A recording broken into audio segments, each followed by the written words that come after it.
אז חוק הירושה קובע שכאשר אדם נפטר ולא הותיר אחריו צוואה, העיזבון מתחלק בדרך כלל, אם יש, ואני אקח איזשהו מקרה ספציפי, למרות שיש דרכים נוספות, אבל אם יש לו בת זוג ויש לו ילדים, אזי חלק מהעיזבון, מחצית העיזבון עובר לבת הזוג, ואני תמיד אומר בת הזוג ממה לעשות כי הדברים מתים ראשונים, והחצי השני מתחלק בין שאר ילדיו בחלקים שווים.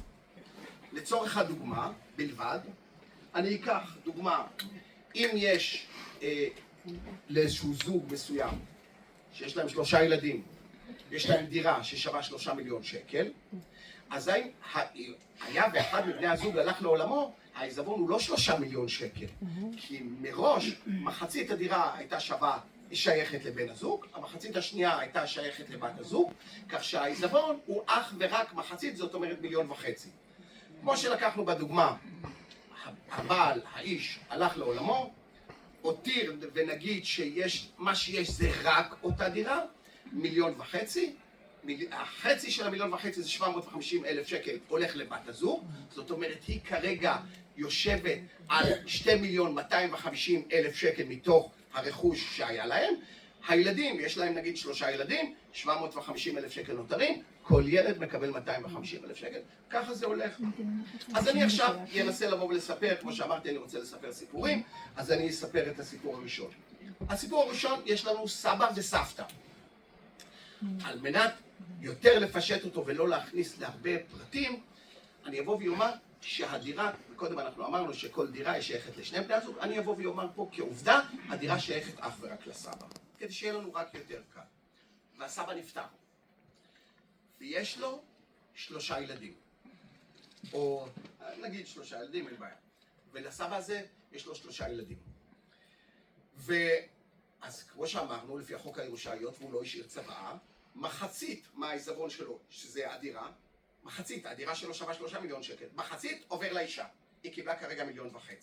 המחצית השנייה אמורה לבוא ולהתחלק בין 3 הילדים, זאת אומרת כל ילד יקבל 500,000 שקל.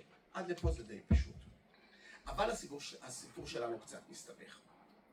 אמרנו שיש לו 3 ילדים, ואמרנו גם שהוא סבא וסבתא, זאת אומרת הילדים שלו הם קצת יותר גדולים. יש לו 2 ילדים שהם נשואים והכל בסדר, וכל אחד מקבל 500,000 שקל. יש לו ילד אחד שהתחתן, יש לו 2 ילדים, והוא גם גרוש, והוא גם נפטר. התחתן, יש לו 2 ילדים, התגרש ומת. אז העיזבון, החלקו בעיזבון שזה 500,000 שקל, לאן הוא הולך? לילדים. יש לו 500,000 שקל, הולך לילדים. זה לא חצי ממה שיש לו, כי אין לו בת זוג. אין לו בת זוג. הולך לילדים. בסדר? הילדים שלו אבל הם קטנים. ואם הוא משלם מזונות? ופה מתחילה הבעיה. מי זה האפוטרופוס שלהם? אמא שלהם. האמא שלהם. שאנחנו נקרא לה במקרה הזה הגרושה, רק כדי שנוכל לבוא ולהבחין. למה זה הולך להיות רע? אותה גרושה, אותו אמא של הקטינים, רוצה לבוא ולקחת את הכסף. ופה מתחילה קצת הבעיה. כי הסבתא מתגוררת בדירה. ולסבתא אין שום הכנסה אחרת. היא לא עובדת, היא בת 80, היא בת 90, היא לא עובדת, אין לה שום הכנסה.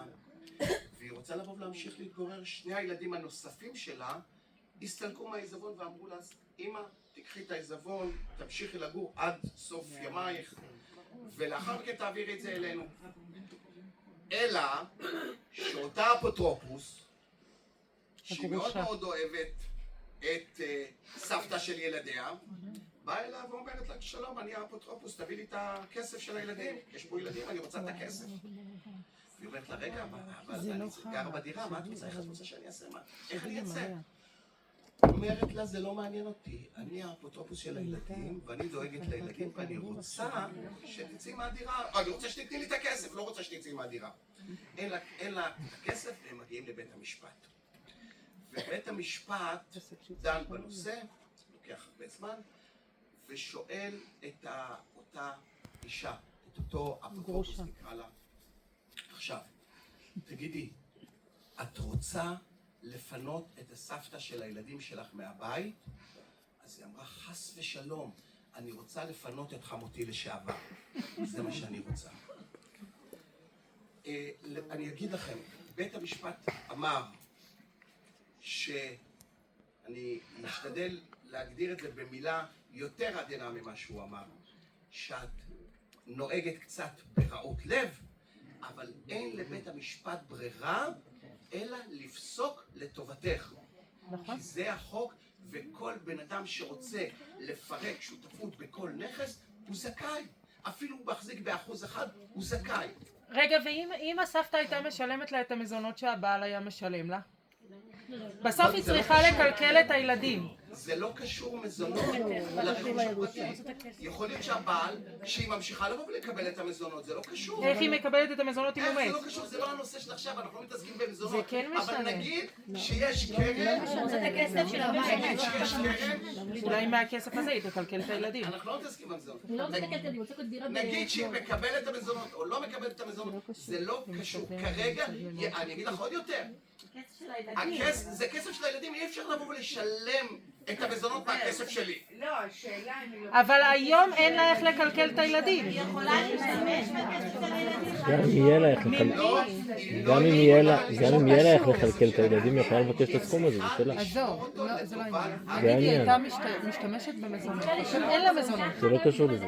שימי את הרגע בצד את היא המזונות. לא יכולה להשתמש. יש לה כסף, בוא נגיד, בסדר? אוקיי, אם יש עדיין לה היא... כסף זה רע. זה רע, זה לא אין שאלה. מעניין. אין שאלה. בסדר.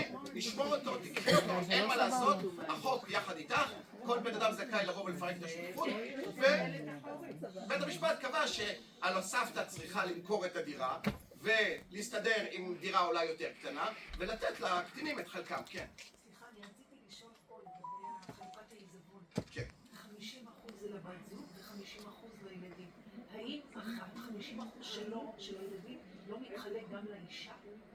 לא. גם את האישה. לא. אני לא הבנתי את זה. נגיד, יש לו 3 ילדים. נכון, אז כל אחד מהילדים מקבל 500,000 שקל. אבל החלק שלו... תסתכלי על הבית השמאלי. לא. את אשתו?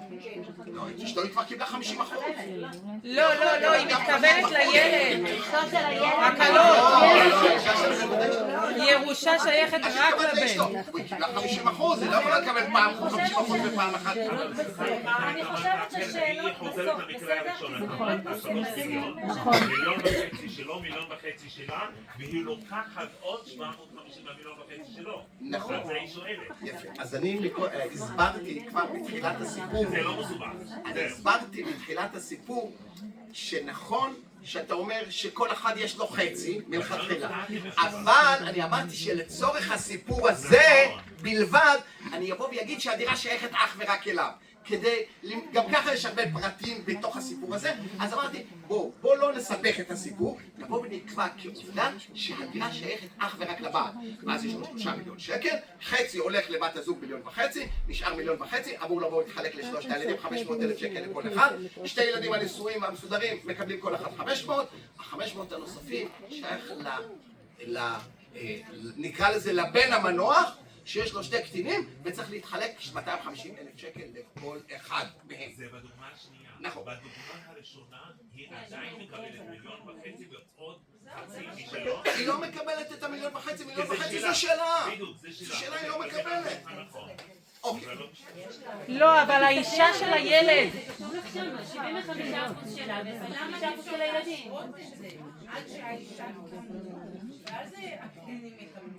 אז אני אגיד לך, זה מאוד מאוד פשוט, כי מקודם אני עליתי שאמרתי שהחוק קובע שבכל רגע נתון, כל בעל, אפילו אחוז, כל שותף בשותפות, יכול בכל רגע נתון לבוא ולבקש פירוק שיתוף. אז אני אגיד לך עוד יותר, למרות שזה לא קשור לנושא שלנו, אפילו בני זוג שחיים בשלום ויש להם דירה משותפת, כל אחד מבני הזוג יכול לפנות לבית המשפט לבוא ולהגיד שלום, אני אוהב את אשתי, אני רוצה לפרק את השיתוף בדירה, אני רוצה שמה ששלה יהיה שלה. מותר לו לעשות את זה. מתי שהם רוצים. כל שותף ושותפות יכול לבקש בכל רגע נתון. אומר, אני אוהב את אשתי, רק מה לעשות? אני רוצה שהרכוש יהיה רק שלי. אני רוצה את חלקי שיהיה רשום על שמי וזהו זה. ונפריד, אני לא מפלה אותה. אני נותן לה את חלקה. זה לא שאני לוקח לה משהו. אני בא ואני אומר, מה שיש לנו, בואו נחלק לשניים. וזה מותר. יש לי שאלה. יש דרך שכדי שלא יקרה לסבתא אני לא שומע. בסיפור שסיפרת לפעמים זוג עושה ביניהם איזשהו הסכם של הערבות ההדדית שעד ששתינו הולכים לעולמנו אבל זה אם יש הסכם. שולה, אנחנו מקדימה, אתה מוכן. רגע, יש לי שאלה. אפשר שאלה? אם המנוח היה נשוי, חצי ממה שהוא קיבל היה הולך לאישה? לא. רק לילדים. איך קוראים לך? נופר. איך? נופר. נופר כמו השם של הבת שלי.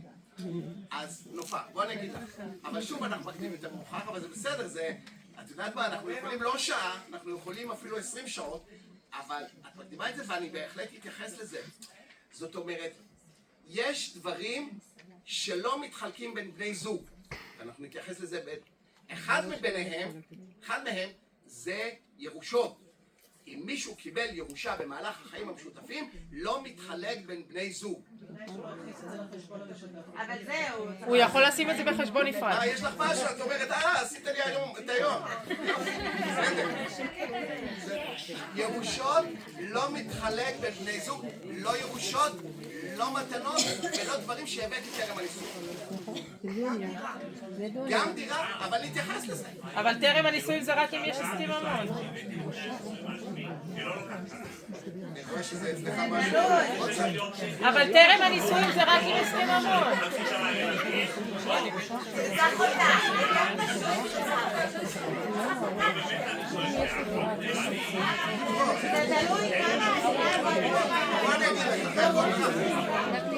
בוא אני אגיד לך.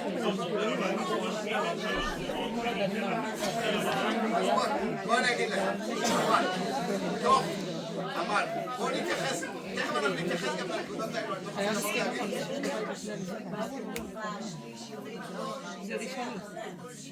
טוב, אז אני אבוא ויאמר משהו אחד לאמן, שבתי המשפט מלאים ומתדיינים שכל אחד בטוח ש100% החוק איתו, ובסופו של דבר רק אחד יוצא מחייך. לרוב אחד מחייך, השני בוכה. לרוב. אז עורכי הדין מתפרנסים מהבעיות האלו, מהבעיות כמו שלך, שאתה בטוח שהחוק, כמו שסיפרתי לך עכשיו, שהחוק איתך. ומבחינה חוקית זה החוק, אבל אם כבר נכנסת לזה, אז אני אספר בדיחה קטנה, בדיחה שמצויה אצל עורכי דין וגם שופטים. שני שופטים ככה הולכים ברחוב, נקרא לזה על חוף הים, ופתאום רץ איזשהו אחד לאחד השופטים ואומר לו, אדוני, אני רוצה ממך 10,000 שקל, הכלב שלך נשך אותי. אין בעיה, בוא מה שאתה רוצה, מוציא פנקס צ'קים, נותן לו 10,000 שקל, אומר לו בוא תחתום שיש לך היעדר תביעות, חותם לו, נותן לו את הצ'ק. השופט השני אומר לו, תגידי, אתה לא נורמלי, מה זה נתת לו את הצ'ק הזה? אתה בכלל אין לך כלב. אומר לו, אתה צודק, רק לך תדע על איזה שופט אני אפול. זה הסיפור. אתה יכול לבוא עם מקרה אחד לשני שופטים, תקבל פסקי דין הפוכים ושונים. ככה זה עובד. אבל בואו נמשיך. מקרה שני, סבא, אלמן, שיש לו 2 ילדים. אם אתם זוכרים, בהתאם לחוק שאמרנו, הרי כשאין צוואה, מתחלק, מחצית העיזבון הולך לבת הזוג, מחצית השנייה מתחלק בין כל הילדים בחלקים שווים. במקרה שלנו, היות והוא אלמן, אין לו בת זוג, כל העיזבון הולך אך ורק לשני ילדיו. הוא ידע את מה שכולנו יודעים, שהחוק אומר ככה, אז הוא אומר, אני באמת רוצה לבוא ולתת לכל הילדים, אני אוהב את שניהם יחד, אני רוצה לתת להם את הכל באופן שווה, אני לא עושה צבא. לא צריך. למה אני עכשיו אלך לתת לאיזשהו עורך דין כמה אלפי שקלים כדי שיעשה לי צבא על דבר כל כך פשוט? ברמה העקרונית, הוא יכול להיות צודק. אבל, במקרה שלנו, אחד מהילדים היה מבוסס יותר, השני פחות.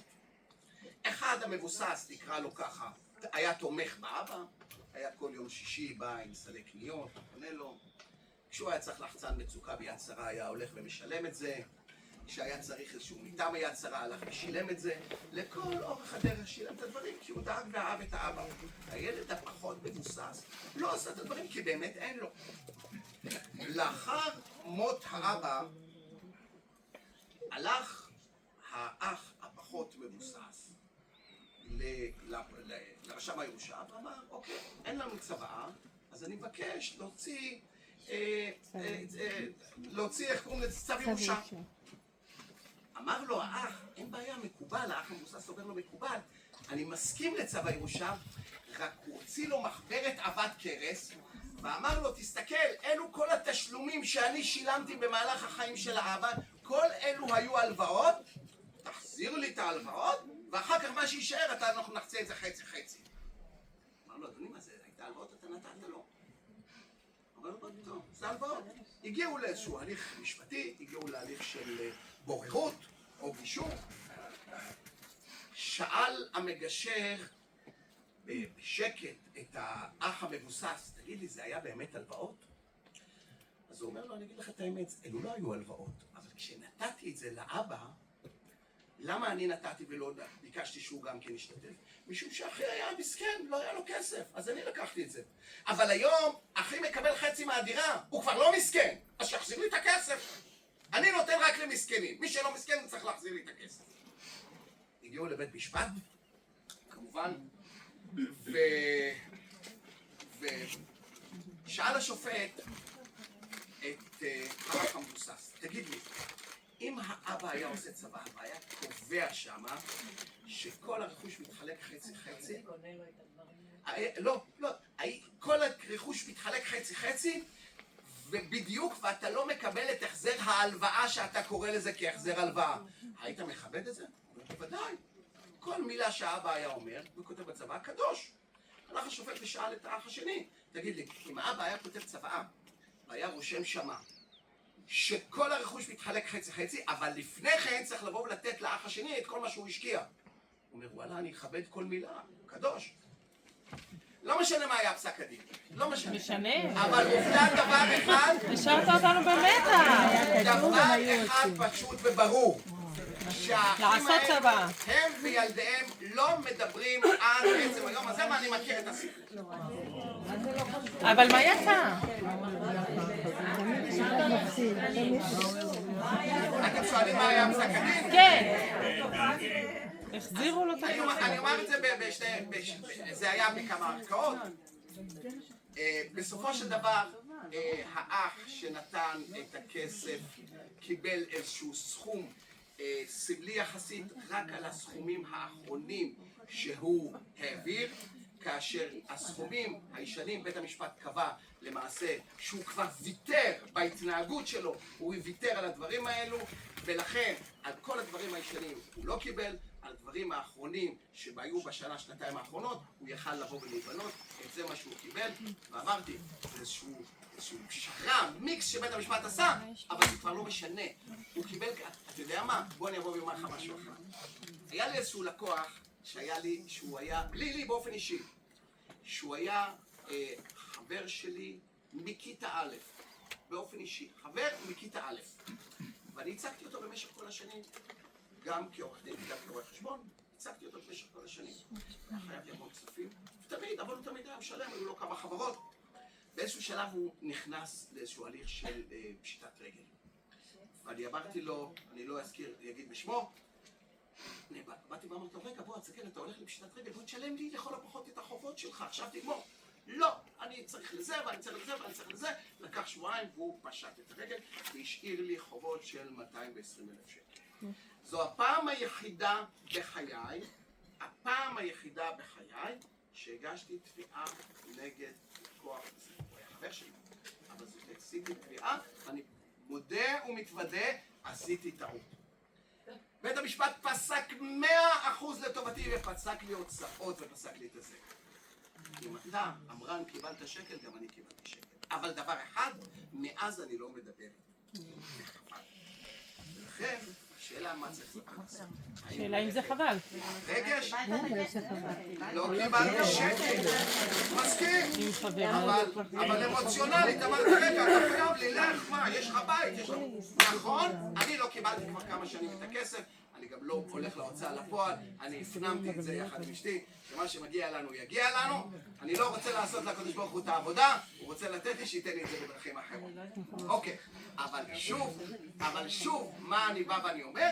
רבותיי, צוואה גם כשזה מובן מאליו, גם כשזה מובן מאליו. אני, אין לנו, אורית, נתת לנו רק שעה, צריך למשוך את זה לאט. אוקיי. אני אנסה לבוא לגעת בנקודות לגבי הסכם ממון. הסכם ממון בנקודות ואחר כך נחזור, נעשה איזשהו לקראת הסוף. קודם הגענו בחוק הירושה, פה אנחנו ניגע בחוק יחסי ממון שקובע בניתוק קשר בין בני זוג, זה יכול להיות בכל דרך, יכול להיות בגירושים, יכול להיות חלילה במוות, יכול להיות בכל זה, בכל אחת מהדרכים. יש מה שנקרא מחלקים את כל הרכוש שנצבר במהלך החיים המשותפים באופן שווה, תוך, מי ששמע את המילה, איזון משאבים. זאת אומרת, אם יש אחד מבני הזוג שיש לו בקרן הפנסיה 4 מיליון שקל, והשני יש לו רק 100,000 שקל, עושים בגדול, סתם אני בא ואני אומר, לוקח את שתי הנקודות האלו, עושים 4 מיליון ו100, לחלק לשתיים, כל אחד מגיע לו 2,050,000, וזה מה שנקרא איזון משאבים. אם יש דירות על אחד משני הצדדים שרשומות אך ורק על שמו, גם כן, אומרים אדוני, נכון שזה רשום על שמך, יש מושג של איזון משאבים. כן, ניתוק הקשר בין בני זוג. זה מה הסכם ממון? מה זה? כמו חלוקת עיזבון. אוקיי, תכף אנחנו... אבל אם הוא לא מת, אם הוא רק גרוש. אמרתי, אם היה הכל פשוט, לא היה לי פרנסה. אם אני הבאתי דירה לפני כן, למה שאני... אבל עדיין לא התייחסנו לדירה. אני באתי ואמרתי שבמהלך החיים המשותפים שלנו, קנינו דירה, רק עשיתי לך תרגיל. מסיבות כאלו ואחרות רשמתי את הדירה רק על שמי. ואני אגיד לך עוד יותר למה רשמתי את הדירה רק על שמי. סתם אני בא ואני אומר, אני נותן איזשהו זה, לקחתי את הקרן השתלמות שלי, ואת הקרן פנסיה, והוצאתי 4 מיליון שקל, אני לא משפטן, אני לא עורך דין, אני לא יודע כלום, אמרתי לאשתי, כן, אני הוצאתי את הכל מהכסף שלי, אז בוא, אני רוצה לקנות לי דירה שנייה על שמי, קנינו דירה על שמי, כי היא לא יודעת, קנינו דירה על שמי. זה היום על שמי, אבל בניתוק הקשר, כל רכוש שנצבר במהלך החיים המשותפים, מתחלק בין הצדדים באופן שווה. מה לא מתחלק, ופה אנחנו מתייחסים למה, כל רכוש שהביא מי מהצדדים טרם הנישואים לא מתחלק, ירושות שקיבל מי במהלך החיים המשותפים לא מתחלק, ומתנות שקיבל מי מבני הזוג במהלך החיים המשותפים לא מתחלק. אני לא מדבר אם הוא קיבל את פארקר, לא, מדברים, קיבל מהאבא או מהאמא 500,000 שקל או מיליון שקל עזרה כדי לקנות דירה, לא מתחלק בין הצדדים. הכל נכון, אבל הכל על פי החוק. לא, אבל אם זה לקנות דירה והדירה אמרה לי סיגל אשכנזי. סיגל אשכנזי אמרה לך, בסדר. אם אחד מבני הזוג מקבל ירושה 500,000 שקל והוא שם אותם בבנק, אז מה? אז תשימי בבנק נפרד. איך אני אגיד? איך קוראים לך? או אם הוא קונה עם זה משהו, קונה נכס עם זה. נגיע לזה. מה זה? על פי החוק היא ידועה בציבורית כמו אישה לכל דבר. כמו בת זוג לכל דבר. אנחנו אמרנו את המקרים הקלאסיים ואמרנו את החוק, אבל כמו שאמרנו בתי המשפט מלאים בדברים שנוגדים את החוק או נפסקים בסופו של דבר בניגוד לחוק, אז בואו נתחיל לספר את המקרים. המקרה הראשון, לאיש הייתה דירה טרם הנישואים, רשומה על שמו, לאישה אין כלום, אני אגיד עוד יותר, עשו הסכם ממון אפילו. לא, לפני עשו הסכם ממון, שם רשום שהדירה שלי, של בן הזוג, תישאר שלי לעולמי עד, בכל מצב. הם מתגוררים בדירה, 20 שנה, יש להם 3 ילדים, ולצערם הם מתגרשים. מה נראה לכם שתהיה התוצאה לגבי הדירה הזאת? סכומים שהם הוציאו על הדירה, סכומים שהם הוציאו על הדירה היא מקבלת חצי. סכומים שהוציאו, לא הוציאו כלום. לא שיפצו, לא כלום? לא כלום. חוץ מהארנונה לא עשו על הדירה שלי. עדיין יש לה זכויות. בתור דייר שחי שם נכון. במשך 20 שנה, זה הזכויות שלו? לא יודעת, שואלת או אומרת? כן. אז תכף, אוקיי, יש לעוד מישהו רעיון? אבל נדלג על זה. מה זה? לא, לא, לא, לא. קנה את זה טרם הניסוי. אוקיי. רגע, רגע. כן, רגע. לא משכנתה עליה? לא, הוא בא עם הדירה, הוא בא עם הדירה. היציאה פעיל היום.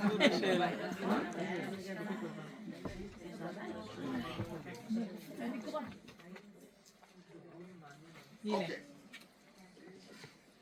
רגע, היינו במקרה הראשון. טוב.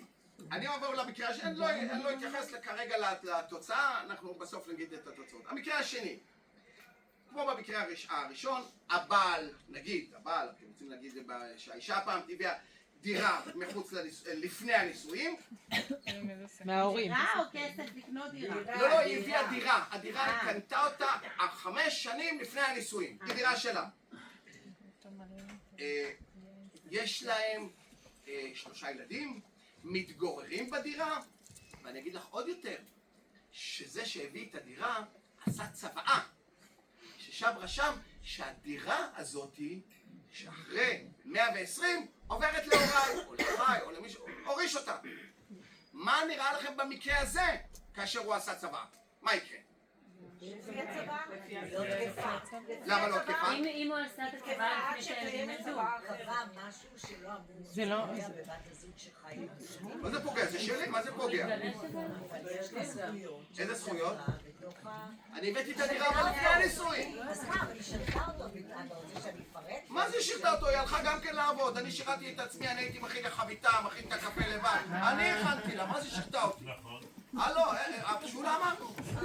אריאלה, מאיפה את? בואי תספרי לי אשתי, היא לא יודעת שהיא צריכה לשרת אותי. היא לא גידלה, אני גידלתי. היא יצאה לעבוד, היא הייתה רופאה בהדסה עין כרם. אני גידלתי אותה. טוב. אוקיי. נו, אז מה התשובות? מה התשובות? בוא נלך למקרה השלישי. עוד מקרה, וואליה. רגע. אוקיי. היות ואנחנו...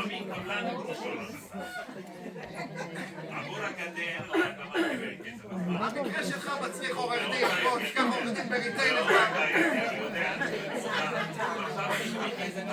אדמות, כן. עוד לא מאוחר, אתה מסדר. אוקיי, בוא נלך למקרה השלישי.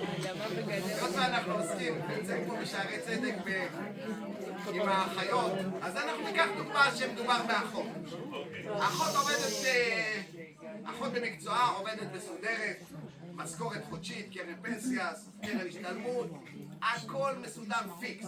האיש לא כל כך מסודר, מביא כסף, קבלן, שיפוצים, לא כל כך מאמין ברשויות המדינה, אין לו חשבון בנק, אין לו מס הכנסה, לא יודע על קיומו.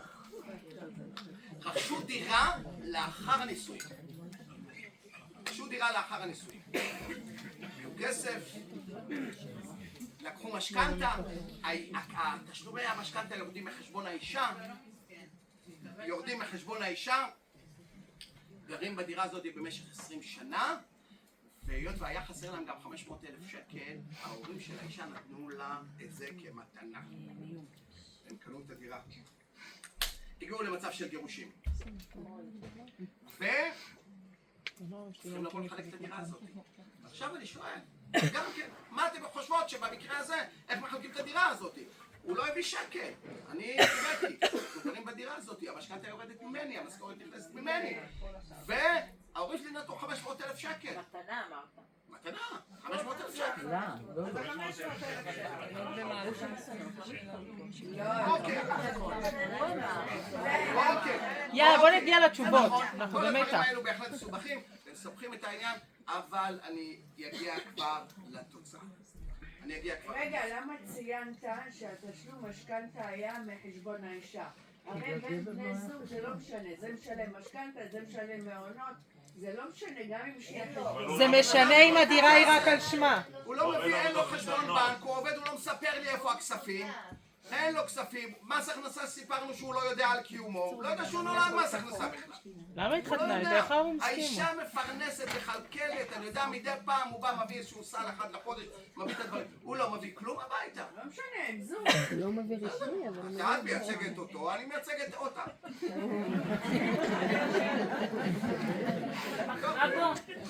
בקיצור, בוא נגיד לכם משהו. שלושת המקרים הגיעו בסיטואציות לבתי המשפט. ואני יבוא ויקצר ואני יבוא ויאמר שבשני המקרים, במקרה השני לא סיפרתי לכם שלמעשה במקרה השני הוא ערך, או היא אמר, כמו שאמרנו שהוא ערך צווארם של לטובת הוריו, אבל הוא מת, הם לא התגרשו, הוא מת. ואז באמת ההורים שלו הלכו לבית המשפט, אמרו רגע, הדירה נקלטה טרם הנישואים, יש צוואה בשבילנו, לאן זה עובר? אז אני אבוא ויאמר מה פסק בית המשפט. במקרה הראשון בית המשפט פסק. מה היה המקרה הראשון שלנו?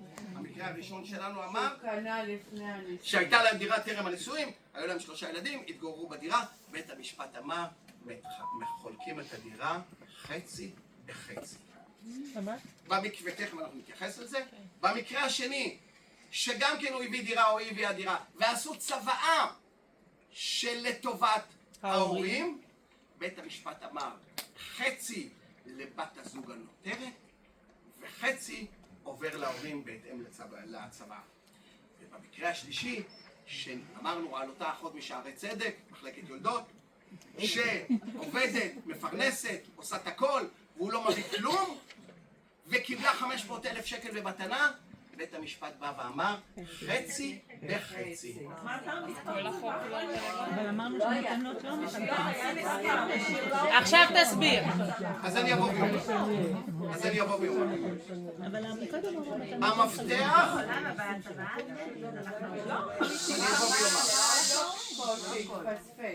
אני אבוא ויאמר. המפתח הוא התנהגות הצדדים.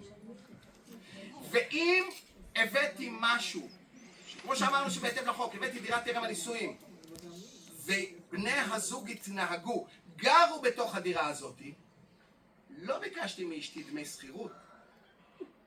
בית המשפט אומר, אדוני, ברגע שאתה הכנסת את האישה, גרתם איתה, לא משנה אם 10 שנים, 5 שנים או 20 שנה, גילית דעתך כאילו אתה מוותר על הזכות שלך. אתה נתת לאישה את המגורים בדירה ללא כל תשלום, ובשביל כך ויתרת על הזכות, אתה תחלוק את זה איתה. וזה המפתח לשלושת אם הם לא היו גרים בה? כן, אם זה הייתה דירה שנייה. אז זה לא השאלה אם הם גרים בה או לא. צריכים לבוא לראות את כל המרכיבים איך הם התנהגו.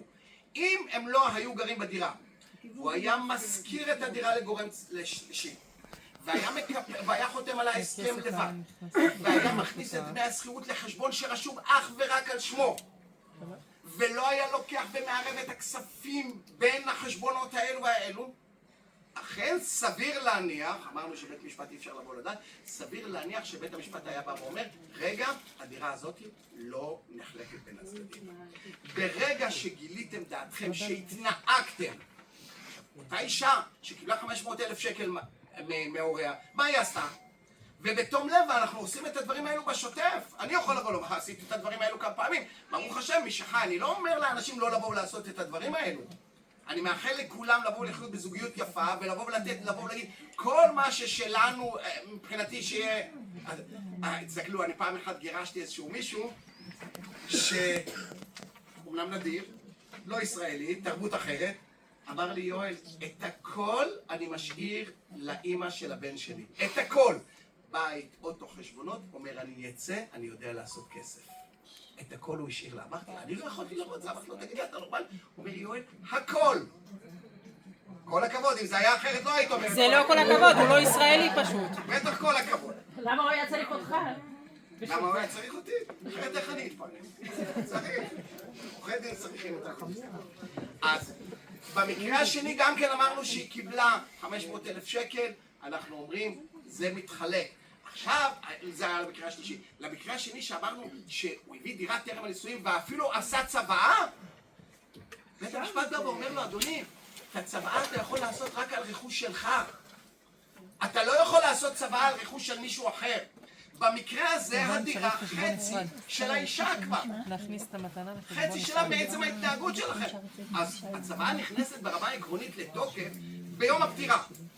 יש כאלו אומרים דקה לפני ויש כאלו אומרים דקה אחרי וזה לא משנה. אבל נכנסת לתוקף ביום הפטירה.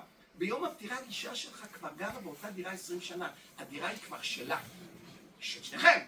אז על החצי שלה, זה שלה. על החצי שלך עשית צוואה, ולכן זה יעבור להוריך.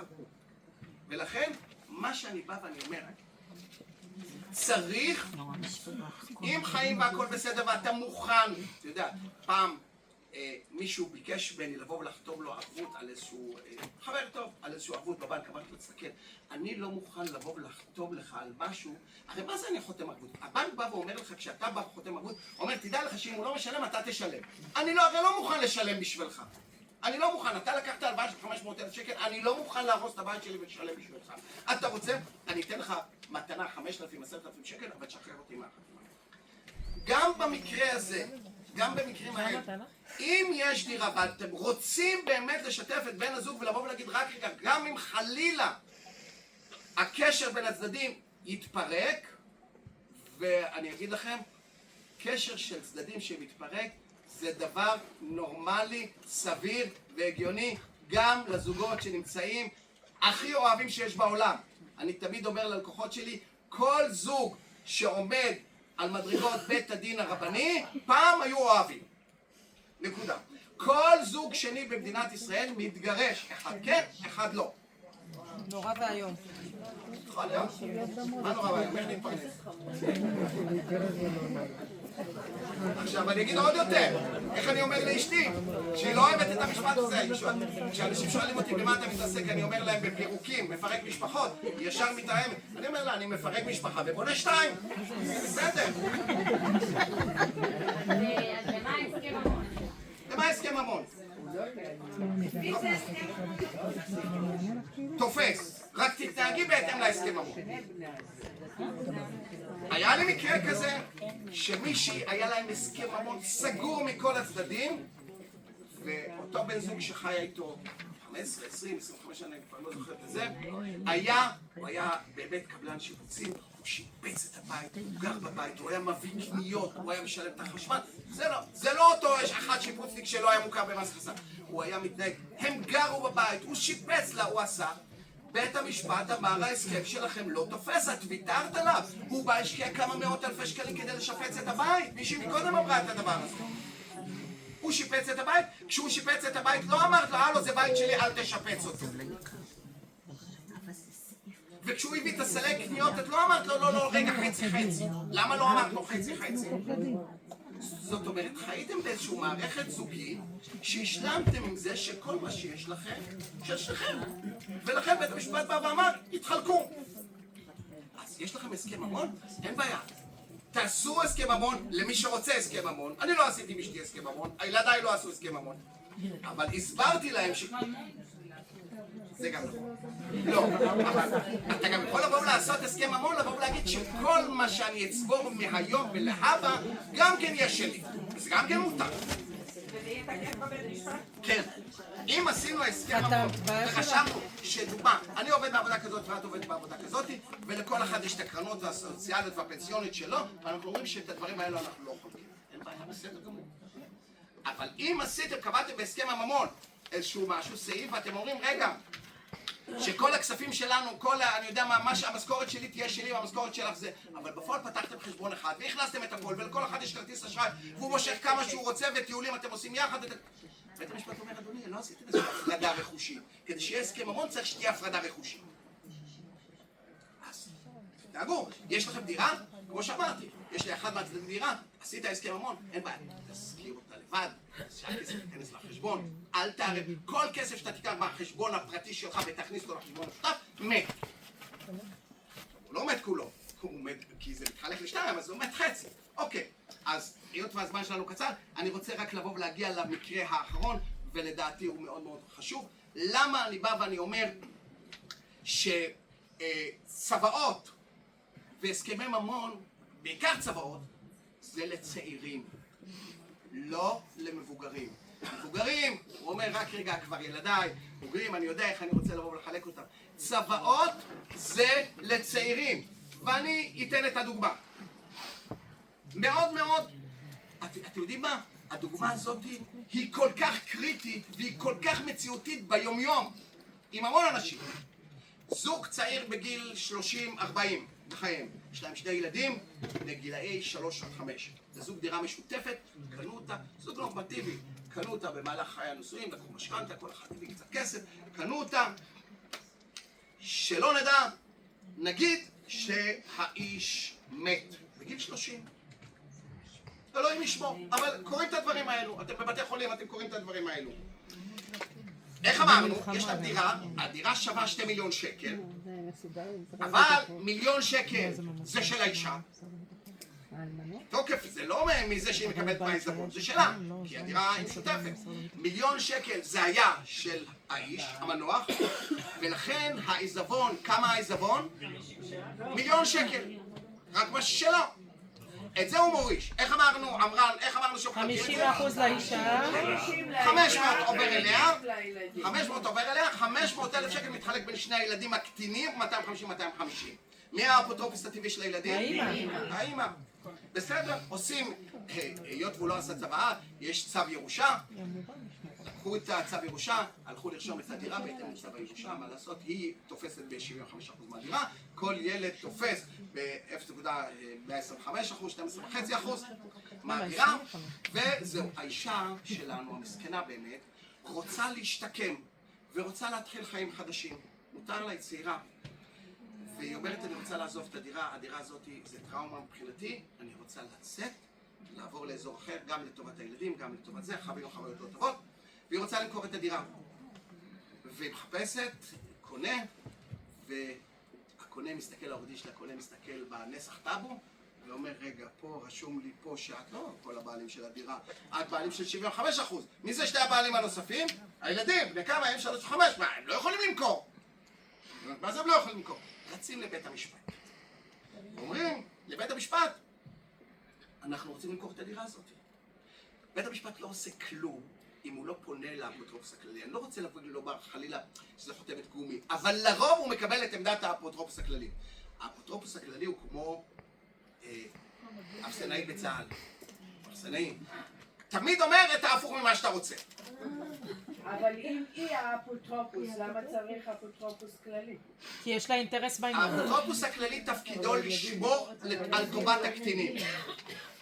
היא האפוטרופוס לצורך התפעול השוטף. גם אם את מונית אפוטרופוס גם על בגיר ויש לו נכס ואת רוצה למכור את הנכס, את לא יכולה בלי אישור בית המשפט. יש עדיין גורם נוסף. יש גורם מפקח גם על האפוטרופוס. היא פונה לבית המשפט, היא מבקשת אישור של בית המשפט, הוא פונה לאפוטרופוס והאפוטרופוס אומר, מה פתאום? מה פתאום למכור נכס של הקטינים? זה הביטחון של החיים שלהם, איך את רוצה לבוא למכור אותם? אומרת להם, אבל רגע, אבל אני רוצה להשתדרג. אומרת לו, אז מה אם את רוצה להשתדרג?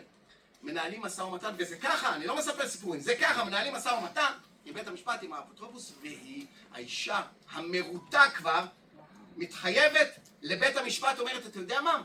יש להם כרגע 1/8 מהדירה, אני מוכנה לתת להם אקסטרה. עד היום זה כאילו היה להם 250,000 שקל לכל אחד, אני אתן להם 300, אני אשמור להם בנאמנות. בית המשפט אומר, את יודעת מה? אם האפוטרופוס שכנעת אותי, שימו 300,000 שקל על כל קטין בנאמנות, בחשבון נאמנות של העובדים, מצוין ונשמור את זה. היא מוכרת את הדירה, נכנס 600,000 שקל לחשבון הנאמנות של אצל עורך הדין, והאישה שלנו חצי מאושרת, היא הולכת לקנות דירה אחרת. הפעם, היא מכרה דירה ב2 מיליון שקל, אבל היא רוצה לקנות דירה ב3 מיליון שקל.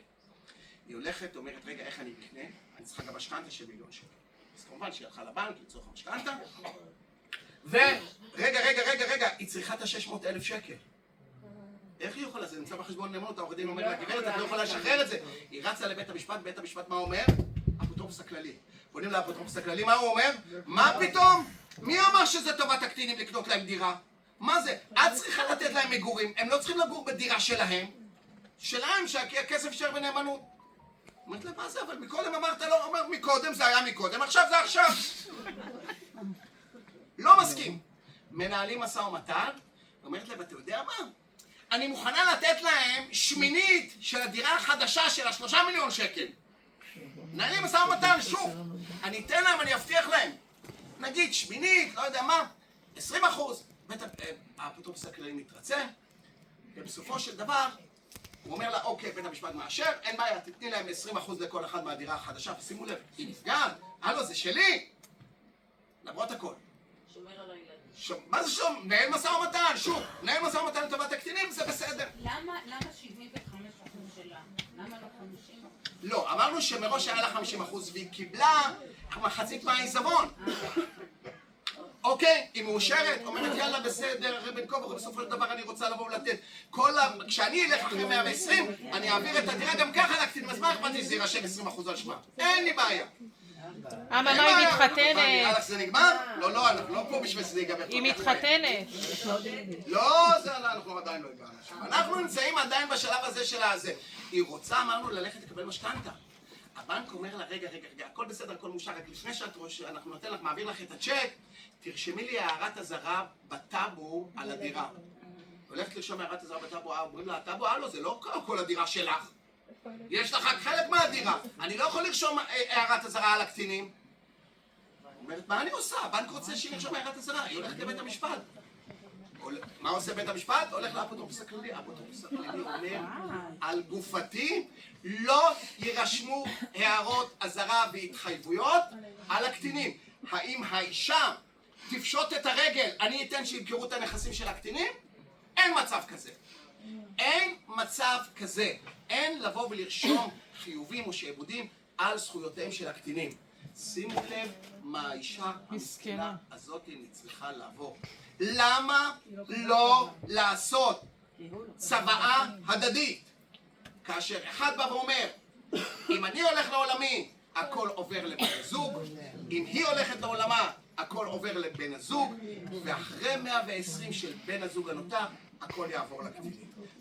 אפשר לעשות דבר כזה שאחרי 120 יעבור לקטינים? כי אם בוודאי. היא מתחתנת עכשיו, לך תדע מי מסובב לה את הראש.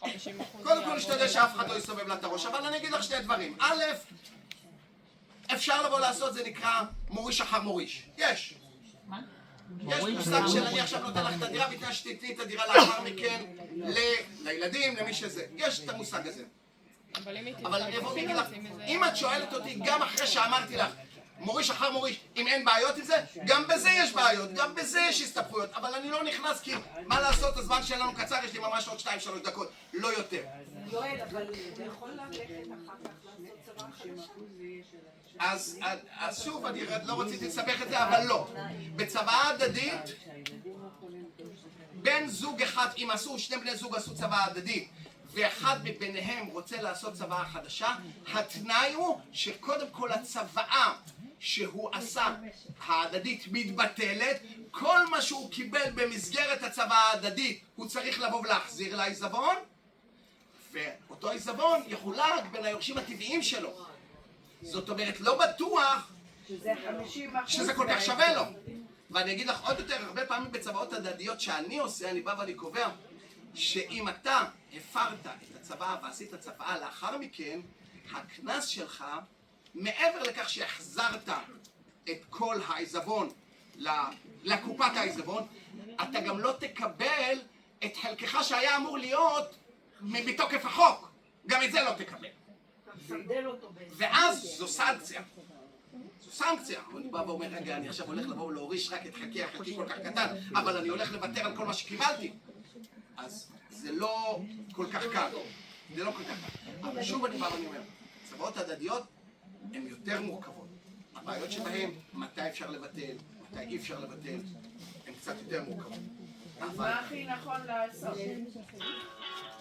תבוא אליי למשרד. יפה, עשית את היום. יש תוקף לצבא? אורית שאלה אותי, אז אמרתי לה דבר אחד. אני לא בא, אני מרצה בכמה מקומות, כולל מוסדות אקדמיים. אני לא מרצה בשביל לקבל לקוחות. אני עובד מה-7 בבוקר עד 7-8 בערב. ברוך השם, פרנסה זה רק משמיים. רק משמיים. וכשיורד לי לקוח אחד, את יודעת מה? היות וסיפרתי לך, היום אמרתי לך שקודם נכנסתי גם שאני רואה חשבון.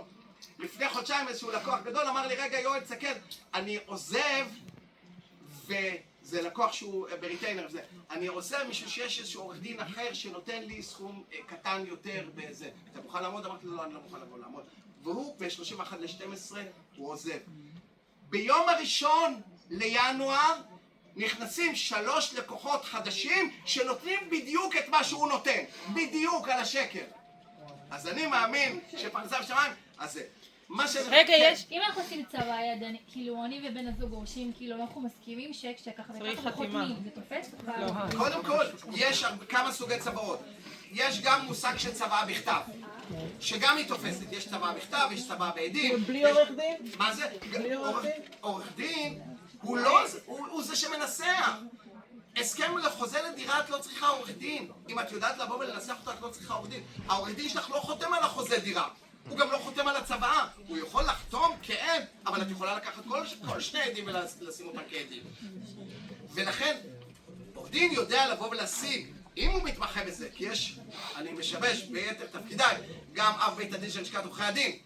אז לפעמים מגיעים אליי כל מיני מקרים של עורכי דין שבעדו, סרחו, התרשלו. חלק מהדברים האלו זה שעורכי דין מתעסקים גם, אני לא אומר, רובם טובים, באמת, אני חלילה, אבל אם הוא עשה איזשהו צוואה או הסכם, או לא משנה מה, והתרשל ולא בדק ולא עשה, זה יכולה להגיע כדי רשלנות. אבל אמרתי, כמו שאמרתי, כולם, רובם ככולם, עורכי דין טובים ומקצועיים, ומי שמתעסק בדיני משפחה חזקה עליו שהוא מבין, ומי שמתעסק במקרקעין חזקה עליו שהוא מבין במקרקעין, והכל בסדר. אבל מה שאני רוצה רק לבוא ולסיים, ותכף אני אכנס ל2-3 שאלות, לבוא רבותיי, בין בני זוג צעירים, צוואה הדדית, זה לא דבר מפחיד. עושים את זה, הנקודה היחידה המפחידה, זה כשחתמת, דקה לאחר מכן שכחת, אבל אתם בטוחים שאם חלילה זה לא, אתם לא מסתבכים עם הקטינים. ואני אגיד לכם עוד יותר, גם אם כשיש בגירים, יש בת זוג לבגיר, או בן זוג לבגיר.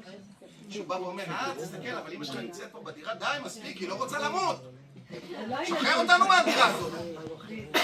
הוא לא יכול לעמוד בלחצים האלו, והוא בא ואומר, אמא, אולי נסחור לך דירה ואני יודע מה נעשה לך. היא אומרת לו, מה, אתה רוצה לבוא ולהוציא אותי? מה, אתה רוצה עכשיו לזרז את המוות שלי? לא, חס שלום, אני רוצה שתחי, אבל תחי בדירה. למה את צריכה דירה 8 חדרים? לך תחי בדירה של 2 חדרים. יש אלו תוקף? מקרים שקורים. יש תוקף לצבא? אני סיימתי. יש תוקף לצבא? מה זה? יש תוקף לצבא? כן, 120. באמת, כאילו... 120 שנה. זהו, תודה רבה לכם. אפשר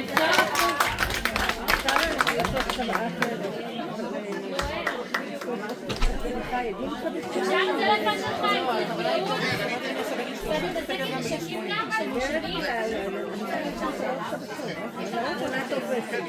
מה הטלפון?